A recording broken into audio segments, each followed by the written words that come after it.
I'm not somebody who likes to throw stuff out. I like to try and keep stuff going as much as possible. Take for instance the iPhone 4. That screen is as cracked as anything. I was actually using it doing some filming years ago, and it was sitting on top of a sawhorse, and I bumped it as I walked past, and when I found it lying on the ground, it was lying face down with that smashed up. It wasn't my phone that I was using at the time, and I've been using it for podcasts. My iPhone 5 I'd been using for filming, and I would use it for filming at school as well. I'd have a time-lapse app that I use, and I sit it in the corner of my construction classes to film the class while they're working as evidence of their working. And I'd used it last week, and when I put it back on to charge again and then took it off, I noticed that there was a bit of colour in the screen when I pressed on the side of the case that I had on it. And that's why. So it seems that the battery has expanded inside it. I said, I don't want to throw this out, I'm pretty sure I can still use it.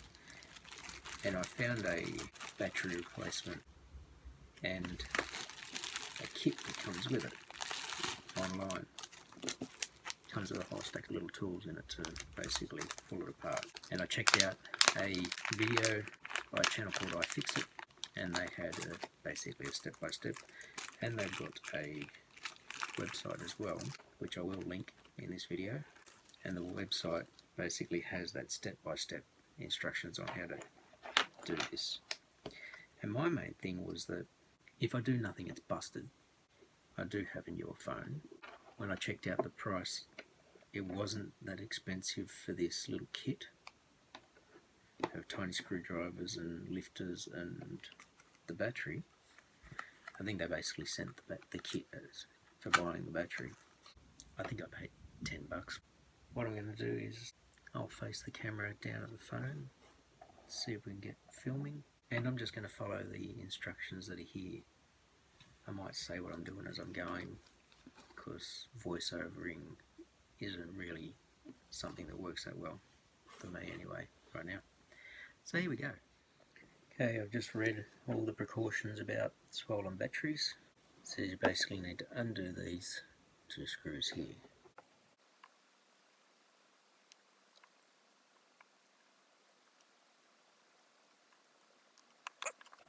That was easy enough. Suction's cup, and it says to put it on just above the home button. I think that's a bit close.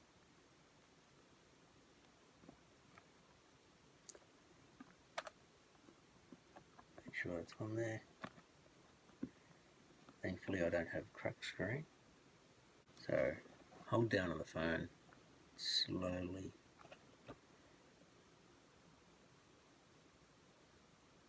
pull up on the suction cup.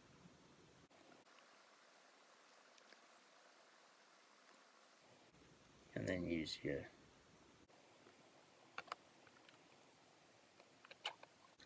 plastic pry tool that the kit comes with.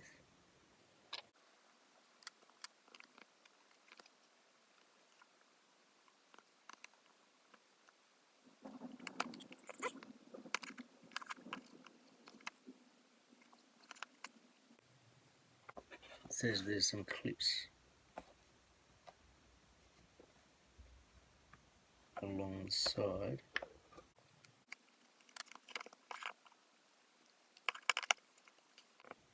I tell you what, one extra hand would be nice right now.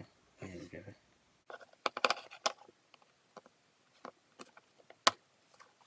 Yeah, wasn't as bad as I thought. So open up, but don't try and open it up all the way. Alright, you can see that. Yep, swollen battery. These two screws, they look like Phillips screws.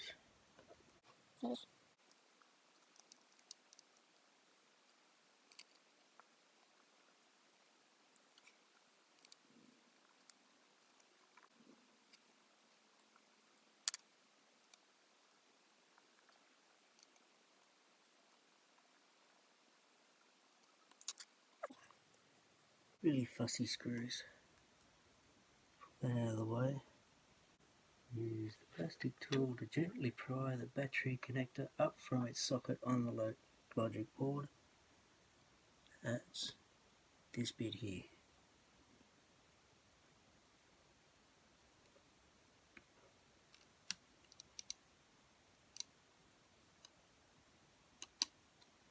Okay, so now this is where I need to undo a couple of screws just here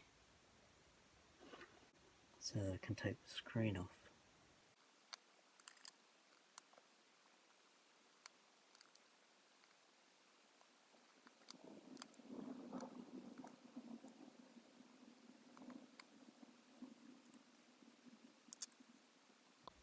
That's one set of tools that wasn't in here.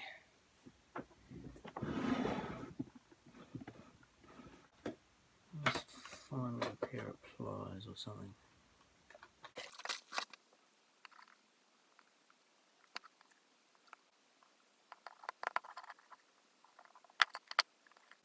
Tell him, another professional here.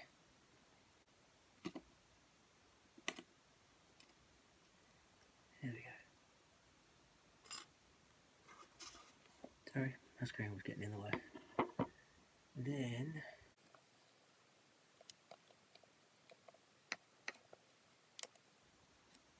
one,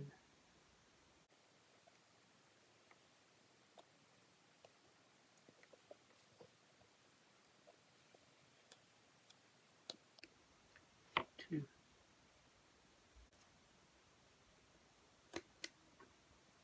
3.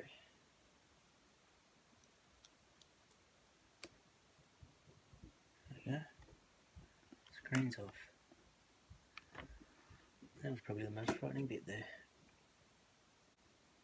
Now it says this is glued in, and that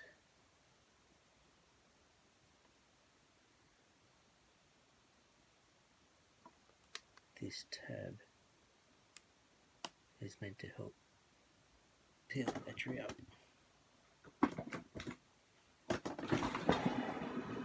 I'm glad I went and checked their video, because their videos, first one I looked up was a 5S, and this battery part was a different process.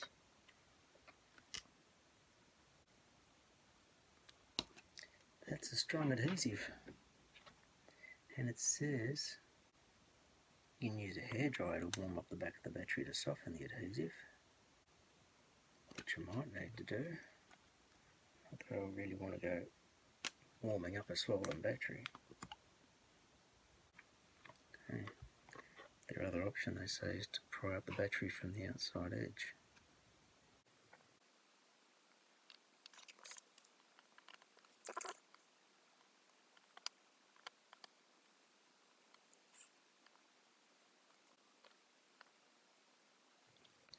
I think that amount of prying is not that good for this little pry tool.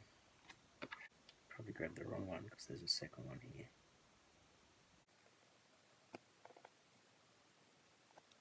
See the battery moving.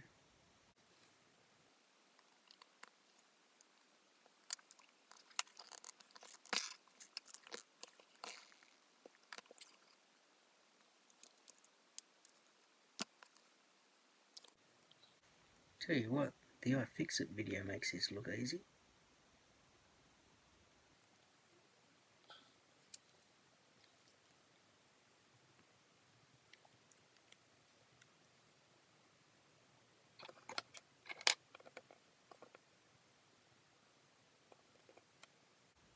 That's doing nothing. Do I dare do it with this?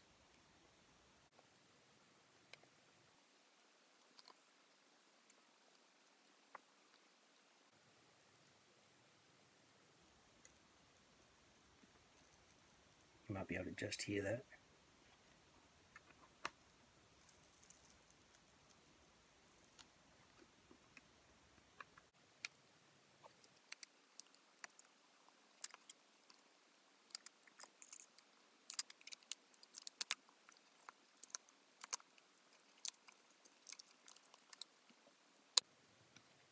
Alright, there's the adhesive. So I'm just assuming putting it back is the reverse.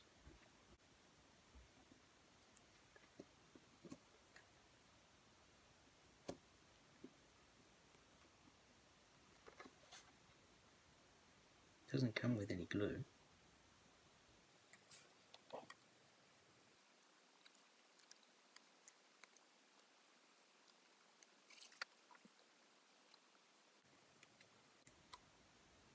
Man, that's fiddly.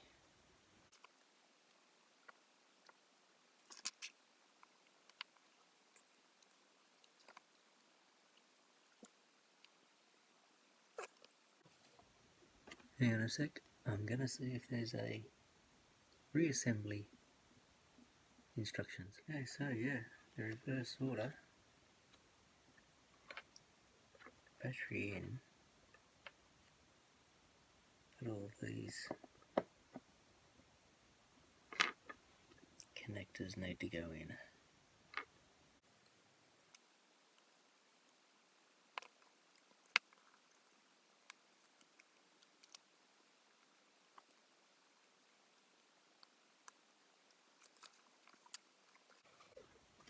Right, the alignment of this is really difficult.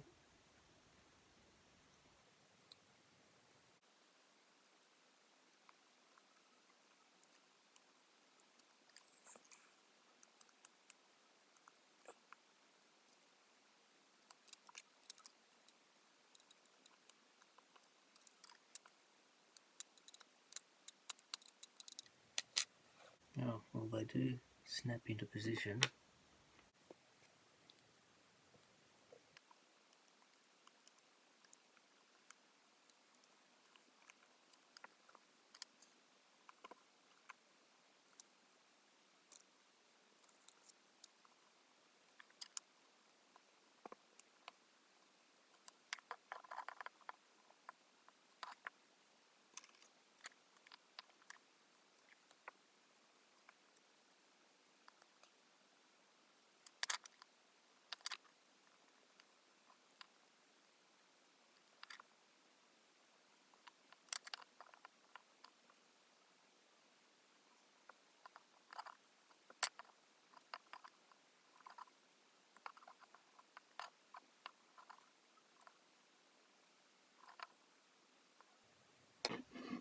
Oh my god, this is stressful.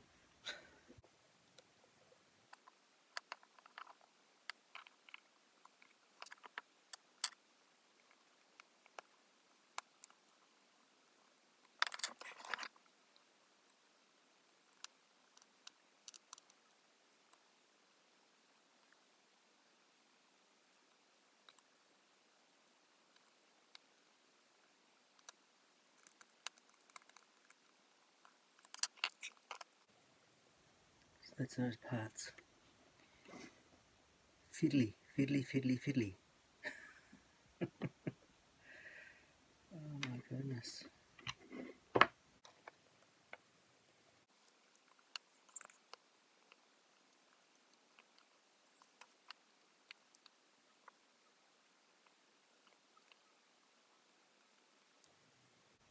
I know that the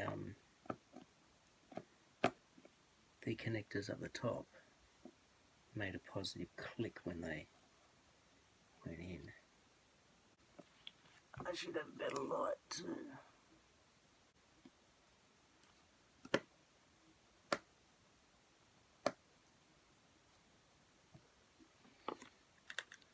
You probably heard that because I did positive click down just here.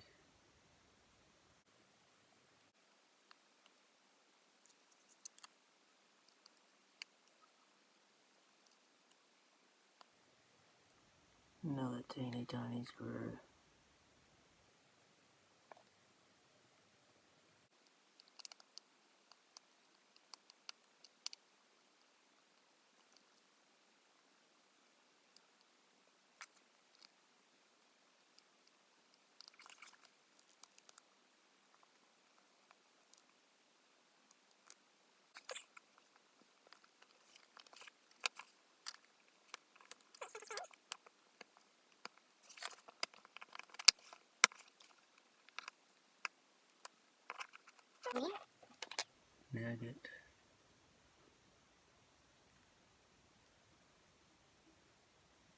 little end screws. Have the fancy little driver.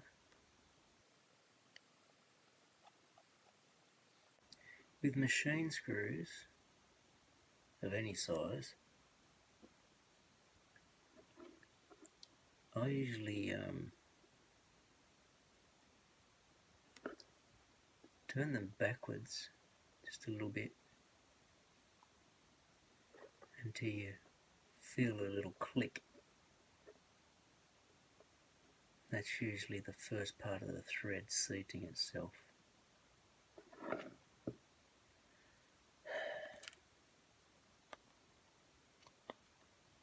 Alright, not all puffy now. Now it did say in the instructions, charge it up to 100%, leave it on charge for about 2 more hours, then use it till it's completely flat, turns itself off because of low battery, then charge it again, and that's basically apparently the way you set up the battery. This was the old battery.